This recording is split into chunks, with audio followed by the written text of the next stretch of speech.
Hey guys, I'm Jacinta and welcome to the Fearlss podcast, where I interview athletes who achieve incredible things or specialists in the area of health. Today, we're on a Zoom call with an inspiring athlete who has achieved incredible things since he lost his foot due to a work accident. The great thing about this guy is his mindset, and I'm sure you'll be touched. I'd like to welcome Jed Altschwager. Well, welcome to the first Zoom call, Jed. I'm so excited to have you on board. Yeah, thanks for having me, mate. It's very interesting for me too. Yeah, it's totally different being across through the internet rather than in person, that's for sure. Yeah, it is. It's a sign of the times currently, actually.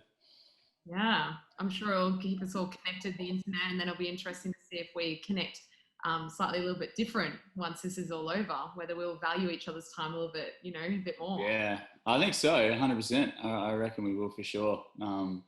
But then, yeah, useful tool that the internet is you can still feel so connected with people that you can't, see every day like you used to and all that sort of stuff. So it's good. Yeah, cool. So for everyone listening, Jed, I know that you're in the Paralympics, and that was through my understanding of losing your leg in a workplace accident in 2015. Yeah. Now, before you get into and share what actually happened, I'd like to know, were you an athlete prior to being a rower? No, not at all. So I'll just got to fix something there. Like I haven't actually. Hopefully, I will be named in the Paralympic team, but we haven't named teams yet. We've still got selection. Put you in that You already put me in, mate. Thank you.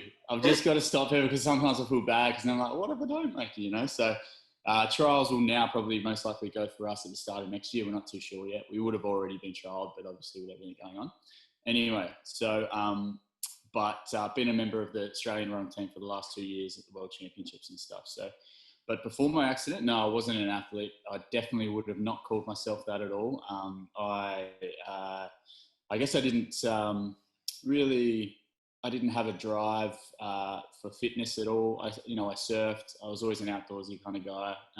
But I love drinking beers. I played in a band. And that was kind of where I was at. I didn't really care. I wasn't unfit, but I wasn't fit at all. So that's kind of where I was at. Yeah. Yeah, right. And so why rowing? Yeah, rowing, hey, it's crazy because it's freaking hard. It's brutal sport. There's a couple of reasons, but like there's one obvious reason that is almost like logical is once I got sort of talent ID, it was on like basically I because I love the water and I've been on the water for most of my life and around the water, I was like, well, I'd like to give rowing a go. Rather than looking at cycling or athletics or anything like that. So it was rowing and kayak. And then from there, it was just, I just met the head coach of the power rowing team in Australia, Gordon Marks. I met him the next weekend. He flew down to Adelaide and it was just like a really good connection. So I went from that to going, okay, I'm going to give this a go. And that's kind of why rowing. I learned as we went along how tough it is and how hard it is. Definitely at some stages there, I was like, wow, okay, like this is what this sport is and what it takes. And so it was a learning journey as I went. Yeah. All right. And then obviously you've been doing it now for 2 years, you said. So what's your greatest accomplishment then?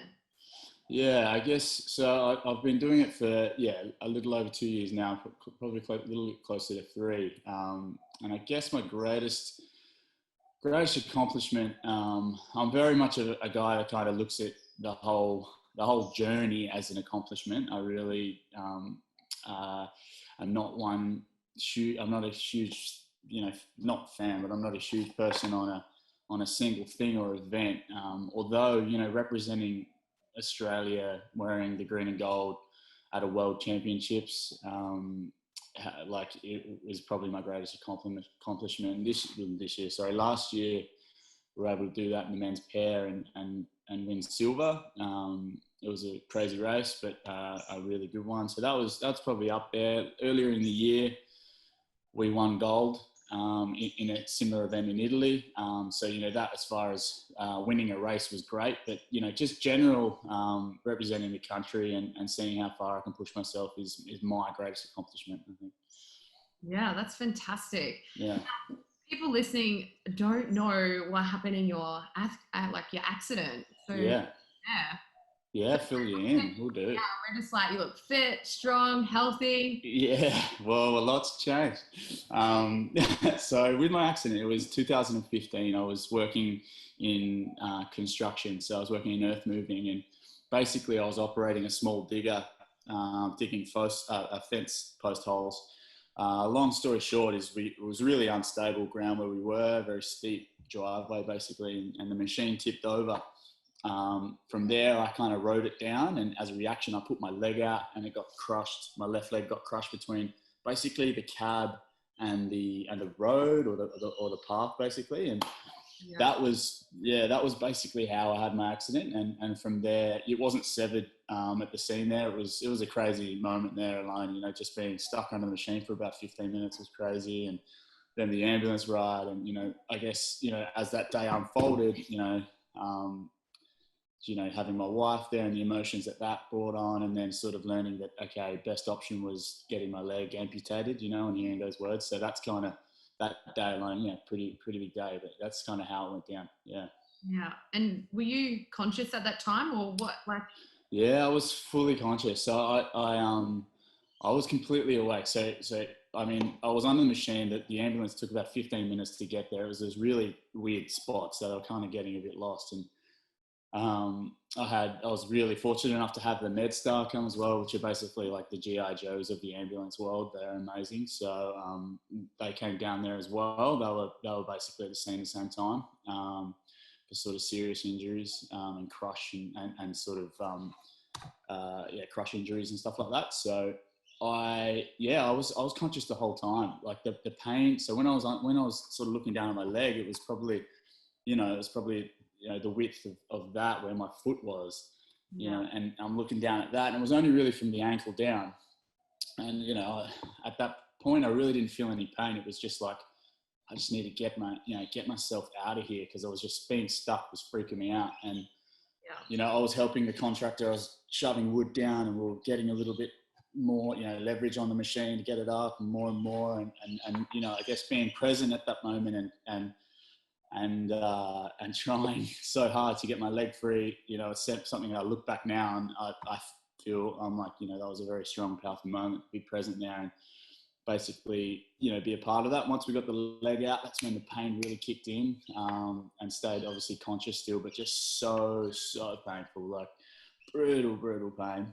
And then the ambulance MedStar rocked up, and they juiced me up very, very much so. And as that was kind of happening, I remember having this feeling going, like, I just need to stay with it still. I don't want to like go off with the fairies. Like they hit me with a lot of ketamine, and I was like, here we go. And I was like, I just need to stay present somewhat, and just had this little 1% of my mind hold on to the reality of what was happening. And the rest I was, talking about surfing and weird stuff with the paramedics, like they did to keep your mind off it, and, but it was crazy. And then, like I said, went back to hospital. They flushed me out a bit, and then we sort of went through it from there. And that was kind of it. Yeah, right. So when you say your foot was crushed, was like all the bones completely smashed? Yeah, so it was like completely kind of pancaked. And basically what happened, because I was wearing a big kind of strong work boot, that's made of rubber and whatnot, and I had pants. But basically, afterwards, the machine, basically my foot's still in a boot. It was split out one end, kind of where the toe cap was, but my heel bone, for instance, was sort of, that far. So if your foot's meant to be like that, and your heel bone's here, my heel bone was like kind of out here, because it all just went like out like that. But then like the boot kind of fixed it. Once they took the boot off, it all just kind of went and crushed. Like every bone was completely crushed. And then probably the biggest thing is why they couldn't really put it back together well was just the nerves, all the amount of nerve damage and stuff that was there. It's just going to be impossible to connect all that up. Basically some difficult plumbing, I'm imagining. And so they basically just said, look, best option is take it off. So, yeah. Yeah. And then obviously you would have had to go into like a rehab process. So taking the foot off, and then what happens then? Well, that's it. Like you're spot on. Basically, you kind of spend the next sort of 2 weeks in hospital, really just sort of I guess, managing the pain, as well as the infection, making sure all of that was getting dressed and sort of the wound was healing. And rehab for me started immediately mentally. Give or take a day or two. There was a couple of very blurry early days that was extremely juiced up and slept a lot, that kind of thing. But day 3, really going, okay, I need to do what I can, see what is this all about. And that's when I started on the internet, just scouring for information on one, amazing people doing amazing things. 2, like, what's the mechanics of a leg? Like, how does it work? I was fortunate enough, my wife's grandfather, who's an absolute legend, Gordon, he's a balloon amputee. So, I was fortunate enough, day 4 or 5, he came in and showed me his leg. And so it's just, that's my setup. And so that was cool. And it's still, though, like, emotionally, I didn't look down. I didn't want to see not a leg there. So I still was very, emotionally, it was still that. But for me, it was one and the same. It was just like, what can I do to keep, physically keep going, but also emotionally. So, it all came in parts. But I spent 2 weeks there, and then we moved to a rehab center, basically, where you kind of live there for another 2 weeks. And then that was basically the first gym I ever walked into, was that, like, gym. It's the first, like, I'm talking like it was pretty well set up now I think about it, but it was like people learning how to walk again. No one's in there like crunching like 100 kilo cleans and stuff. Like, it's very, it was very mellow, but everyone was absolutely kicking goals in there. A lot of elderly with a lot of amputees and elderly through diabetes and stuff like that. A couple of young crew like myself, but that was the first gym. And that was when, like I said, in hospital, when I was sort of in the search of trying to, I guess, inform myself, and then in turn, in doing that, empower myself again, was I read this thing that basically to live a good life, live a healthy life as an amputee, you need to be fit, light and strong. And like, that's something that I probably never really ticked the box of before. And I was like, if I'm going to actually, be able to be, have good movement and still do cool stuff, or I didn't know what it was be at that stage, but just live a happier life, I need to be them. And that's when I was like, well, I'm a logical guy. I was like, well, that's logical. That's what I'm going to do then.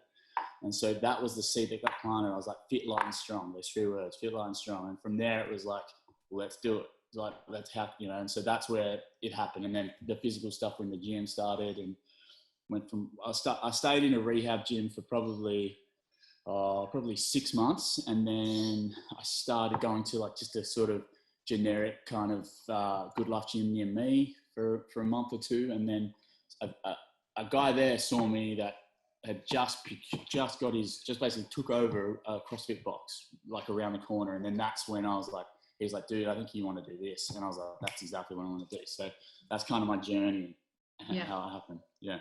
And would you say that, because like you're talking about you're focusing on positive things, did you ever get to a point where you were like, you had some down days where you're like, oh, this isn't physically possible?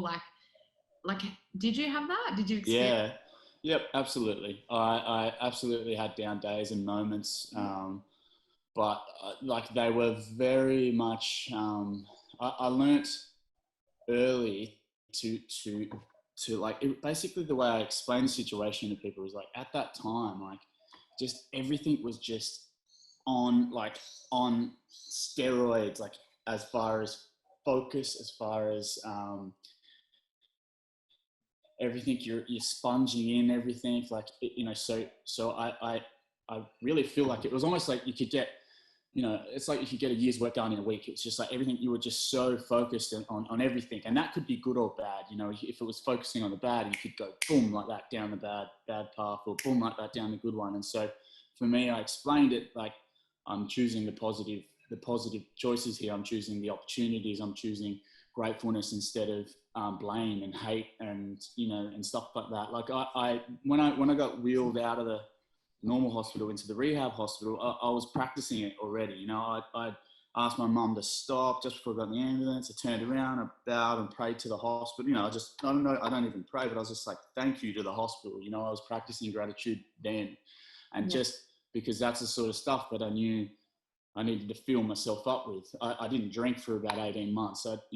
Not that I think drinking's bad, but I just didn't want to even test myself in that, I didn't want to put myself in that vulnerable state or whatever. So there was just those things that I chose to do. And then the days that were shit and the times that were shit, I wouldn't let it get too in control of me. I would, and there was time, it might be a whole day, or it might be, half the day, but I would really make sure it wouldn't be more than a day. And I would go, okay, why am I feeling like this? Why am I feeling shit? And what is this emotion? Is it hate? Is it blame? What is it? And I would try and digest it. And then again, I would pick something that I'm grateful for. I'll pick something and I'd just try. Sometimes it would feel pointless and aimless, but I would, I say to people, it's not, even if it's a small little seed that you plant, it's better than that negative, force that's there. If you can just plant, I feel grateful for this. Fuck it. If that's all I got, then I'm happy right now, and so I would just always bring it back to stuff like that. And that's kind of why my bad moments weren't ever more than a half a day, a few hours a day, a couple of times. It was always, and then I'd be good and it might fall off again and then whatever. And not to say that, still on the good days, I'm completely smiling and happy. I'd still be like, it's just that overarching vibe was positive. Let's keep pushing. Let's keep working. Yeah. And I think too, it's focusing on the blessing in what's happened, and then finding that, what you're saying, that positive outlook, because you are faced with probably such a overpowering, like if you looked at it, like negative side. So if you can see the blessing in that, then of course that's going to help drive you forward. And I think that's really powerful and really cool that you could adapt that. Did you learn that off anybody, or is that just something? I think, it's not like, so again, I didn't change as a human being when that actually landed on me. I've always been a positive guy. But I've got to say, I definitely feel I'm lucky to be have the mum and dad I've gotten, and brother and sister. The family I've been brought up with has been full of gratitude. We've had our tough times, and everyone does as a family. But it just is overarching gratefulness that we have had and been brought up with, and also, it's just I definitely would say it's to that. But then also, I guess. It's just the fact that I was tested, I call it, it was a test, and I'm so grateful now. And, it wasn't even long after the accident that I could say to myself, I'm so fucking grateful for this test. Like, whether it is the loss of my leg, kind of whatever, so I've been tested, and now I've learnt. And it wasn't like I just instantly knew these things. It's organic. It's not like a computer, or it's not like a machine. It's so rigid. And, as a human, you're organic, and you ebb and you flow, and you can be up and you can be down. That doesn't mean happy and sad, but your energies can do this. And so, you got to understand that, but then also understand consistency is key. And so if you're consistently trying to those things day in and day out in this positive way, then you're going to get results. And so that's kind of how it all came to be. And then because I was tested, I was able to apply these things. And then as I'm doing, I'm going, shit's working. This is amazing. I feel powerful. I'm grateful for the accident. Losing my leg, losing a bit of body, a bit of blood, a bit of bone is nothing compared to how I've grown as a human. So, and then that opened my mind up even further, thinking like that. So that's how it happened. Yeah. Yeah. And why do you believe that you've been tested? Well, I don't, it's more so, do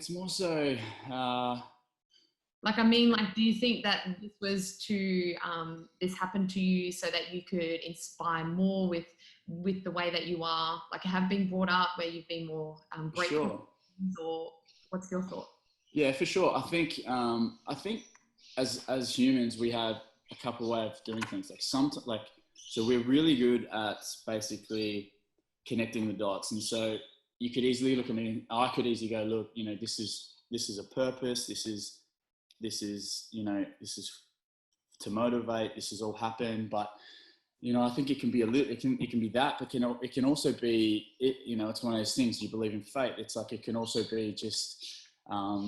I also, leading up to my accident, so I was 28, working in construction, doing my thing. Life was great, But, I was married at 27, so we were going good. We were thinking about having kids and, it was all going good. But I just had this feeling from about 25, I had this feeling, I was like, there's more here. Like, there's so much more to this. I don't know what it is. Do I need to go do my own business? Do I need to do something? And I've always had this drive, maybe put it elsewhere in social settings, but never really in other settings of my life. And so sometimes I'm like, I almost asked this upon myself. Like I was like, I needed the test. And it's like, well, this is it, Jed. Like, you tested, what do you got? And maybe it was me asking it for me just to see how I would react. And I think about that sometimes. That's a little bit crazy and far out, but that's sometimes how I feel about it. Yeah. And then I guess, if people can pull anything from it, then that's just a bonus. Like I know for a fact that I pull stuff from everyone every day, you know what I mean? And I think it's just I think you've got to be open to that every day, regardless of whoever you are. And so, you can appreciate what people do and how people act and react. And I think you should be open to that every day for sure. And it's part of it. Yeah. Mm. And I feel like if you don't learn whatever that lesson is that life's bringing to you, it will come in another form until you're ready to take that on board and grow as a person. Yeah, I like that. Yeah, that's it. So tell us about okay, so you, what happens with your leg? Do you get like a prosthetic leg? Yeah, I'll whip it off. so that's it. Yeah, that's it there. So and are they expensive? Yeah, they're super expensive. Very, very expensive, my apparatus. So being covered by work cover, I'm extremely fortunate enough to have my legs looked after. So, there's countless amount of people out there. I've got a good buddy of mine lost his leg with a shark attack. He's not covered. He's got to come up with the money himself. And there's that side of it that I've also always not struggled with as well. But, it just sucks that it is the way it is. But in saying that, I also believe that I look at this buddy of mine, especially, I'm like, yeah, he's had to grind a little harder for certain things. But it's just like he's better for it, you know what I mean? It's yeah. But the legs themselves are expensive. I mean, this one's like, this is my cycling leg. I still got it on. I just went for a ride, but anywhere between 15 and 25, 30 grand. Wow. Yeah, they're expensive. So, and just it's crazy. And then you bring the have had the opportunity to travel the world in the last couple of years and race different countries in, rowing boats. As crazy as that sounds, but, when you meet some of these underprivileged countries, and FISA, the organisation that runs rowing basically globally, they do a great job in inviting these kind of less fortunate countries into regattas, training them up, trying to get them going. And, you just see them and, you see some from certain countries and they just look at me and they're just like, oh, you're so lucky. If I could have that leg, I'd be dancing. And, it's just like, it's like, wow. It's like, it's across it in everywhere. The wealth of the world is distributed completely, very unevenly. We all know that. But when it comes to something like walking and something that we take so for granted and then we're born to do it, and yet some people can't just purely because they can't afford it. It's it's hard to swallow sometimes. Yeah. Yeah, you definitely appreciate where you are. Yeah, man. Yeah. So tell me about adapting, with training and that. How did you go? Because it would have taken a while to get used to it. Yeah. So I guess first of all, pre-rowing, it was just what can I do? And as we went on, it was kind of like, well, I can kind of do everything. I don't have ankle flexion, so maybe squatting isn't as deep. Obviously, my ankle doesn't bend. Yeah. Things like that. But it was pretty much everything. There's certain, my leg can slip off if it gets too sweaty, which has happened. Toasted by my legs literally out the door. So I've got to be careful in that regard. But it's just adapting to... also, the other thing, because I never trained before, I really don't know the difference was. Because I'm sure that there'd probably be a lot more differences, but because it's just new, it's this is just how I got to do it. I didn't know how to do it before, so there probably isn't stark differences. I often think, in the fitness, how strong and fit I am now, and go, man, if I had another leg, what I could do. I think about that. That would be cool. But you know, I don't get bummed out about it or anything like that, but it just interests me. Probably where you are if that was the case. What? You probably wouldn't be where you are if that was the case. No, dude. If it didn't happen, if the test didn't happen, I wouldn't be where I am. 100%. I don't. I think I'd be doing something pretty cool, but maybe not this. No. Yeah. But like one things we have had to adapt is, just small things like my rowing leg, for instance. I'll go get it. Just 2 seconds. Just that.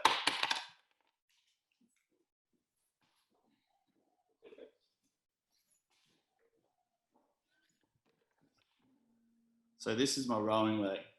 Oh yeah. So the difference here is obviously you go up to take the catch. Say if you're thinking about it on an ergo, you go up to the catch. So this has got a stopper there that stops my ankle. So I need the movement to be able to get up to the catch and down to the finish.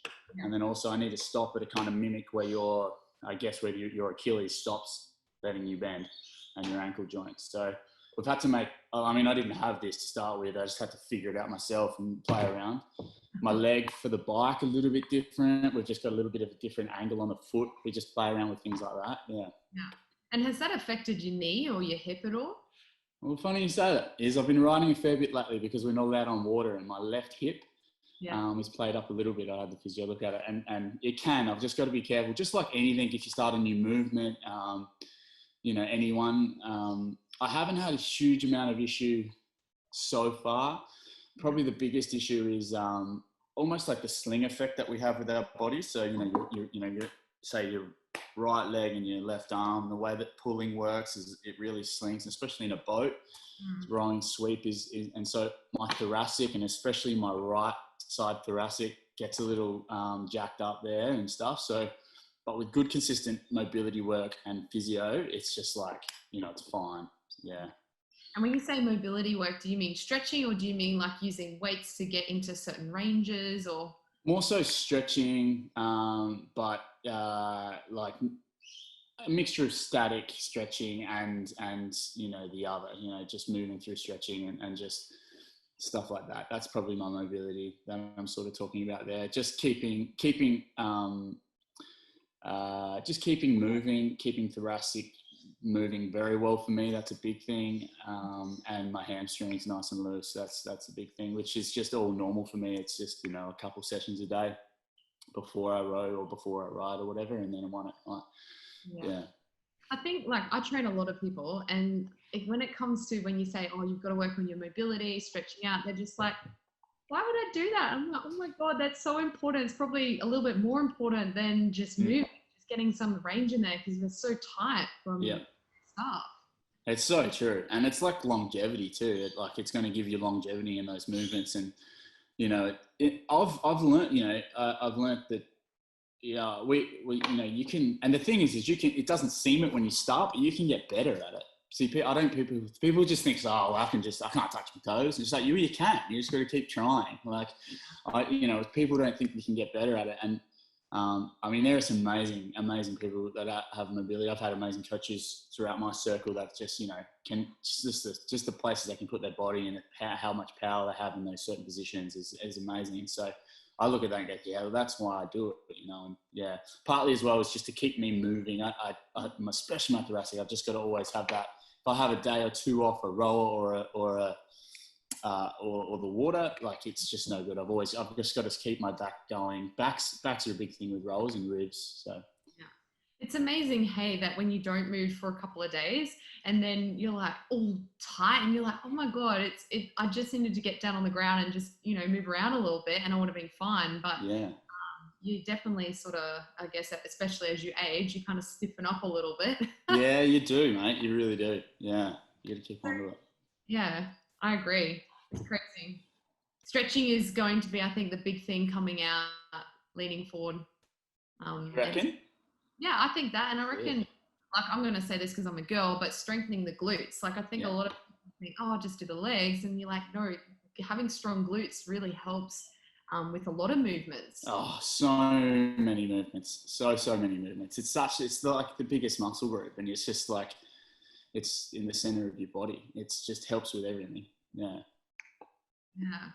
So I want to know, Jed, because you are a positive person, and Yep. like what you've been telling me in that. But what's the inner drive like for you to keep going every single day when it gets hard? Like you're obviously a father to two beautiful kids, and Yeah. like is it family or is it something inside deep inside you? Yeah, I think for sure family in a way, definitely. Like I think, you know, I definitely think of them, you know, when it's hard or, you know, when I say I don't feel like getting out of bed, you know, but really, like I've got to say it's super personal. It's not like putting a gold medal. It's not putting a gold medal around my neck in Tokyo. It's not, you know, it's not wearing the green and gold. All these things are amazing and absolutely a little bit of spice on top. But for me, it's like, it's just simple. It's like, how far can I go? How hard can I go? It's like that's what drives me. It's like, how fit can I be? It's like, if you strip me down butt naked, not necessarily, but if you took all the other crap away, you know, like it's still just me and whatever it may be, whatever the tool is, whatever the medium is, if it's rowing, if it's cycling, if it's running, if it's a relationship, if it's, you know, if it's career, it's like how far can I go? How good can I go? How, you know, and that's really what it is for me. It's like, how hard can I go? How good can I be? That's what it is. Yeah. Yeah, I think that's really inspiring. Yeah, thank you. And I think a lot of people, like I feel like they want to have that drive as well. And I think a lot of the time people think that it's just like a natural thing that you feel that way. But it comes down to you just constantly re-talking yourself into that. Do you think the same? Like, yeah. Yeah, you got it. Yeah, absolutely. I think it probably stemmed from me going, I think this is where it stemmed from going, oh, well, I've lost my leg. Like, are you good? And you're asking those questions, Jed, are you good? No, I'm good. All right, well, how good are you? Like, it was like, how, you know, can you do this? Like, it really started from that. And then it developed into, all right, now how far can I take this and push this? But it's consistently telling myself that 100%. It's, you can't drop the ball on it. And it's, you know, that's, you know, and it helps when you have amazing people around you training super hard as well. And you can kind of go, okay, well, you know, wow, that's how you bloody do it, eh? All right, that's how I'm going to apply myself now. And that's, you know, learning training intent, you know what I mean? It's not necessarily technique or anything. It's just like how someone applies themselves day in and day out consistently. It's like learning all of that is a part of it. And then, yeah, it comes down to, for me, just how far I want to take it, but always reminding yourself that and not dropping the ball, you know, and it comes to a time where you might be like, oh, it's time to move on now. It's, you know, or whatever it may be, and you know, and apply that to something different. But I think you can apply that to, like I was saying, everywhere, every aspect of your life. I think it's good to do it. Absolutely. So what's going on with the Olympics now that it's cancelled? What do you do for training? Because from my understanding, obviously you train up to a certain point so that you can do your trials and you work out from there. What are you doing? Yeah, so it's crazy. So we're basically, I know, we're meant to have trials. So we're meant to be already selected. But we had basically a medical episode with one of the crew, nothing too crazy. Basically decided to postpone, but in that time, postponed for a couple of weeks. COVID-19 just sparked up, and since then, obviously, everyone knows what's going on. And then, I guess on that front, it's like it took a while for everyone, for the IOC to basically make the call on what they're doing in the Olympics and Paralympics, which from the get and from the way it was happening overseas here, for me, it was frustrating. I was just like, make a call, and for me, the call was to postpone every day. Like when it started to get serious, you know, in the sense of countries locking down and certain, you know, and people panic buying toilet paper, and just like got to the point where it's just like, now's not the time to be focusing on this. I could call it, it's not selfish goal, but like when you're in the mix of it like me and you're going day in, day out, and you've also got a family to care for and look after, it's hard to put yourself through the grind every day and just think about yourself. And so for me, that was hard. And so I was so relieved when they pulled the pin on it and just said, look, we're going to do it now. My training hasn't, you know, my intent in training hasn't changed. I'm not training any less. There's been difference. So the biggest thing is obviously, as we all know, Australia-wide gyms are closed. I mean, worldwide, I'm pretty sure they're closed, but like gyms are closed. We can't train on water. So basically no interaction. Thankfully, riding a bike. So basically the biggest change with me has been no on water, which sucks. That's where we do obviously our volume and do a lot of our work. We cross train with the bike and the ergo obviously, but now it's really turned into, using the bike, cross between the bike and the ergo to also do the volume. I'm probably leaning more toward, a lot of people probably leaning more toward the bike to get the volume in. As far as the fitness base is concerned, you can't do too long on the erg, you know what I mean? You can go for a 3-hour ride, but you jump on the erg for 3 hours every day and then blow back out. So, so that's kind of how it's changed. But we had a bit of a up in the air week, a bit of a breath week 2 weeks ago that the coach said, look, just go, we have to go and go home now and we'll just have, tick along every day, nothing crazy, whatever, an hour here, an hour there. So we did that, and then we finally got back into it with a proper structured program 2 weeks ago, and it's taken a little bit to get used to, but with a good team around you, like I said. So, we're all connecting on this, and it's like we're still accountable. So, like this morning I finished my session and I just instantly on Training Peaks uploaded it, boom, to the team. All right, this is what I've done already. What do you got? It's just like, and so that's helped as well, and one of the young boys, Oscar, came up with that idea early days. It's just like, I don't know what we got to do here, boys. We got to do something, guys. We got to do something. So that was cool. And now for us, it's a little bit up in the air as far as when trialing's going on. So hopefully I'll find out soon. I'm guessing because it's all set back exactly 12 months that we're just going to go back to trialing in May next year again, and then go from there. So this year it's just steady build that platform, build that volume. We do a lot of that in our sport, and it's kind of physically and how our sport. So we do a lot of like long T2 heart rate, sort of stuff. And so that's kind of what we'd probably do a bit more of. And then we start to sharpen up and then taper and then trial and then kind of go again and taper, then compete. That's kind of how it looks. Right. And like from my understanding, what you said before, you need to be light for rowing. Is that correct? Oh, that's more just I need it to be light, fit and strong. But I mean, it helps to be, you don't necessarily need to be light. You need to be, it's not like say body build type, say for rowing is not necessarily lean. You can be big guy, big girl, strong. You just got to make sure you've got the power to back that up, and then you're good. You know what I mean? It's good to be long and tall. It means you're going to have a longer stroke, but you ultimately need to be extremely fit. So like really, some of the highest VO2s are rowers. So really big fitness base there.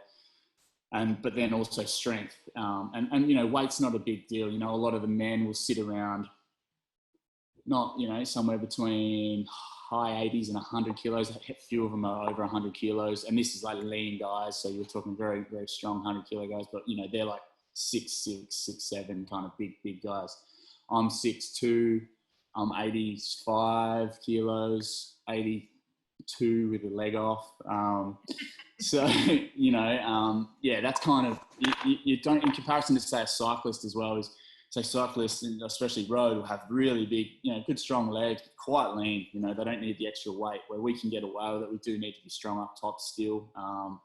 Just really good hinge movement, obviously with the bodies, but legs our biggest driver. I don't know for sure, but it's like 65, 70% of the stroke power comes from that leg drive at the start. And then followed by your body, then your arms. So that's kind of how our body shape kind of is. Yeah. So how do you train for strength for that? Like, is it weights or is it like, what do you do? Yeah. So it's weights. So it's a general weight cycle, like your kind of traditional kind of, I don't know the exact correct terms and stuff. Like I'm not a trainer, but like for instance, it's not like it's not CrossFit kind of like. So coming from CrossFit, I love that, and then getting into the normal gym is like, just go do your squats and bench press, and then go do your that and that. You know what I mean? It's very like that, and building up the movement. It's very specific movements to what you're doing. You know what I mean? We do single leg presses. We like a lot of like hip lifts. A little bit of kettlebell stuff. A little bit of pushing. We don't use a lot of chest, but just to counteract the back, we do a lot of pulling exercises. strength, and it will go from sort of volume building, sort of raw power and strength to, as we start to get into, it'll change. We'll go through phases of, it'll be more explosive jumps, you know, and repetitive explosive power, we call it, circuits, stuff like that. So that's kind of, it probably kind of sits in between those kind of couple of things. This sun's doing weird stuff to my head. Let me see if I can move. There we go. So in saying that, like, how do you make sure that your other leg has the strength in it? Because obviously the leg that you have would already have like I don't know how to explain it. Do you know what I mean? Like, how do you balance out the strength in both legs?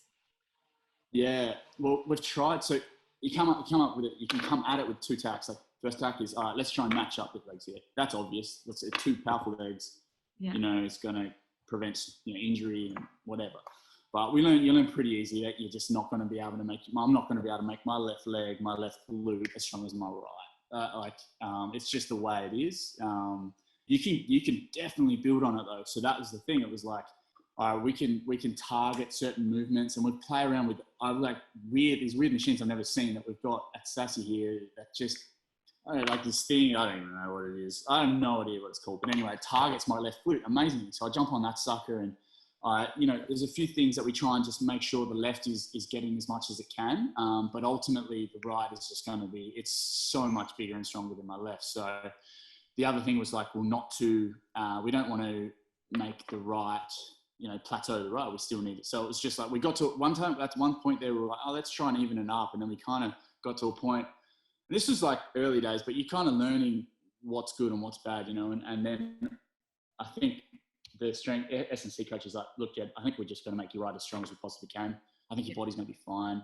Let's just do it. And so since then, you know, the last 18 months has been like, it doesn't matter. Like, you know, that's kind of where we're at. And we've just got to be, like I said, the movements, I've never really had any issue with injuries. I don't know, my body just adapts to it, you know, it just figures it out, I guess, in a way, yeah.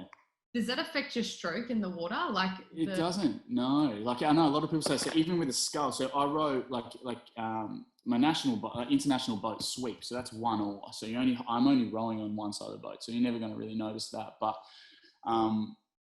you train a lot in a single, so yeah, two oars on either side, and you would think that I would go not straight, but I just go straight for some reason. And I don't, like, everyone's like, you go, and I was like, yeah, I do. I just don't know whether, you know, that's why maybe my right side of my back's jacked up, because that sling effect. We thought this is because if you think that's not, my right arm is slinging with my left leg, which is my weak leg.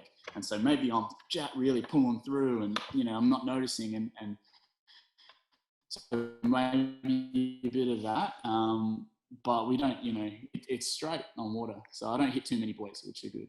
Yeah. Maybe you're like consciously thinking that you're going to go straight. So you're just automatically doing that. That's it. I think that's what it is. It's just consciously thinking. It's manifesting straight lines. Yeah, absolutely. So obviously your future goals now are to go through to the Olympics. Do you have any other goals that you want to smash out?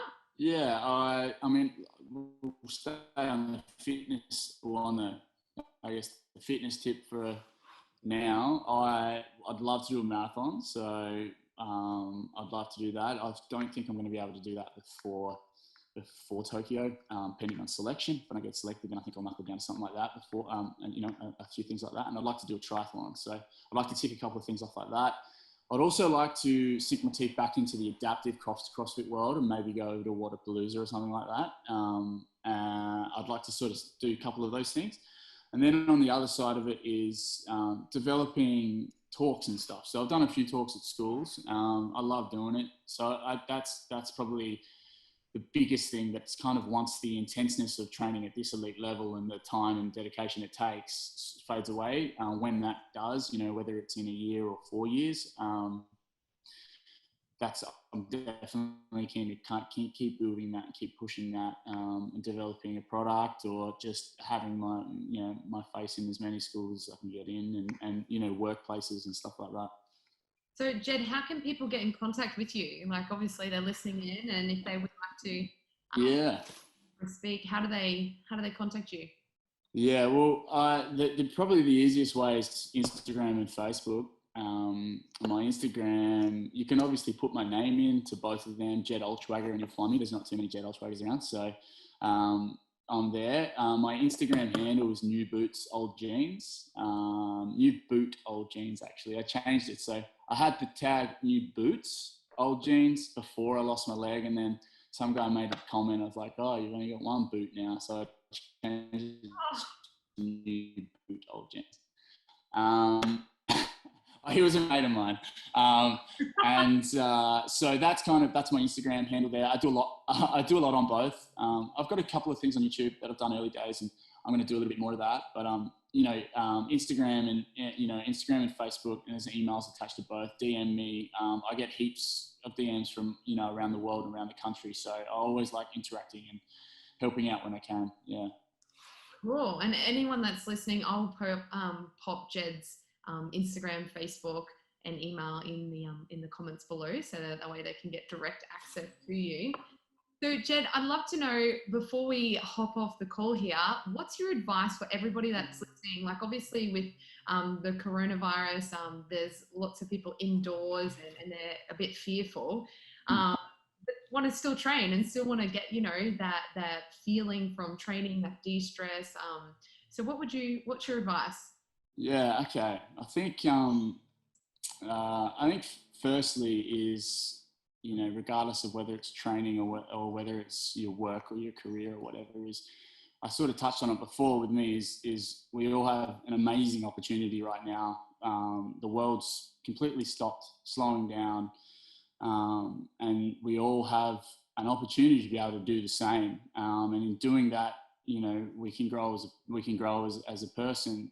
You can grow as a person, and I think being able to slow down and really try and figure out for you what equals happiness, and sometimes when you're caught up in the rat wheel of life and you're going to work and trying to earn money and whatnot, and you can lose that. But if you're forced, unfortunately, a lot of people are forced. They lost their jobs, and that sucks.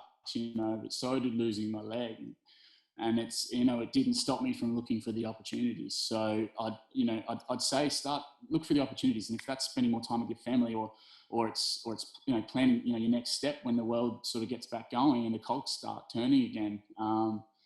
And then the other thing is just to remember to keep moving and keep fit. We're very fortunate enough, most parts of Australia, we can get outside, even if it's just by ourselves or with your partner, with your housemate or whatever, you can get outside. Just get out there, do what you can, and keep moving. It's very important, but also understand that, this hard time isn't necessarily, it doesn't have to be a bad time. There are amazing opportunities here for individuals, for countries, for states, for governments, you name it. And I truly hope that we all grab the opportunities, because, I think it's a powerful time. It's not necessarily, the best news ever, but it's powerful, and let's use the power as good as we can. Yeah. I love that. That's awesome. Thanks, mate. Cool. Well, everyone listening, get ready for Jed's next motivational speech. So you were saying on YouTube that you do like a little series. Tell us about that. Yeah, you could probably look it up with Jed Altschwager. We did a few early days. I got very much into, okay, like, let's do as much as we can, and I've tried a lot of things, and I've loved everything I've done. I've learned so much from doing it. So there's a little bit online there. If you typed in Jed Altschwager or New Boot Old Jeans, you'll find it on YouTube. There's just things on resilience or how to foster gratitude and things like that. That's kind of what's up there.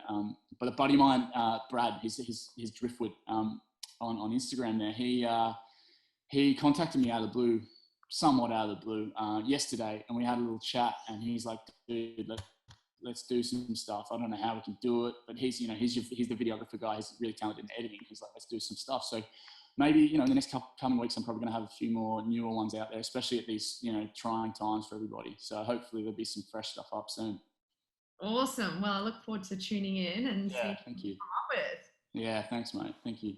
Cool. Well, thank you so much for joining us on the Zoom podcast today. First one. Yeah, first one. And it's been really enjoyable listening to the way that you think. I think that's really, really fascinating. I think a lot of people can take that as inspiration and change the way that they think towards what's going on in right now, and then also for their life moving forward. I think that's really powerful way of thinking. So I think that's really cool. So thank you so much. Thanks so much for having me, mate. The opportunity is, very, very good. Thanks for listening in, guys. If you're on Apple, please leave a 5-star written review. If you're on YouTube, give us a thumbs up and subscribe to the channel. All right, I'll see you next week with the next inspiring story.